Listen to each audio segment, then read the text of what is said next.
రాష్ట్రంలో జరుగుతున్న అక్రమాల మీద, అవినీతి మీద, కుటుంబ పాలన మీద అమిత్ షా గారు 3 రోజులు పర్యటన సందర్భంగా వివిధ అంశాలను ప్రస్తావించారు.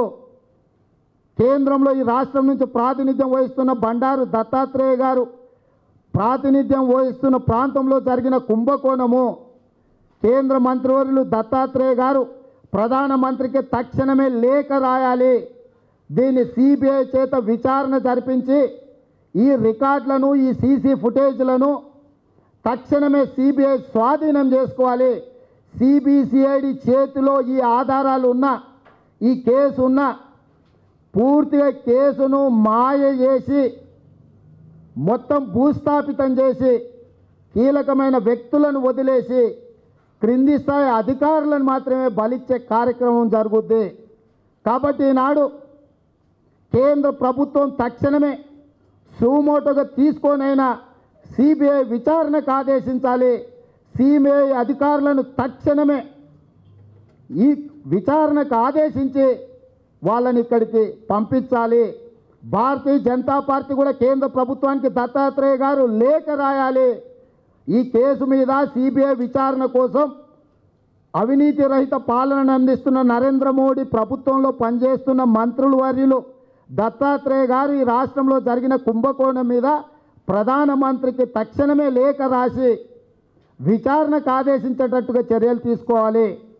రాష్ట్ర ప్రభుత్వం కేసులో నుంచి తప్పించుకోవడానికి, ఈ కేసును కనుమరుగు చేయడానికి సిబిసిఐడికి ఇచ్చి చేతులు దులుపుకునే ప్రయత్నం చేస్తుంది. కాబట్టి కేంద్ర ప్రభుత్వం తక్షణమే తను ఇందులో చర్యలు చేపట్టాలి. అదేవిధంగా మిగతా రాజకీయ పార్టీలు ఈ కుంభకోణానికి సంబంధించి నిర్దిష్టంగా ఆ పార్టీ అభిప్రాయాలను, కార్యాచరణను బయటపెట్టాలి. తెలంగాణలో ఇంత పెద్ద దోపిడీ, పట్టపగలు వందల ఎకరాలు, వేల కోట్ల రూపాయలను కొల్లగొట్టుంటే ప్రతిపక్ష పార్టీల మీద బాధ్యత ఉన్నది.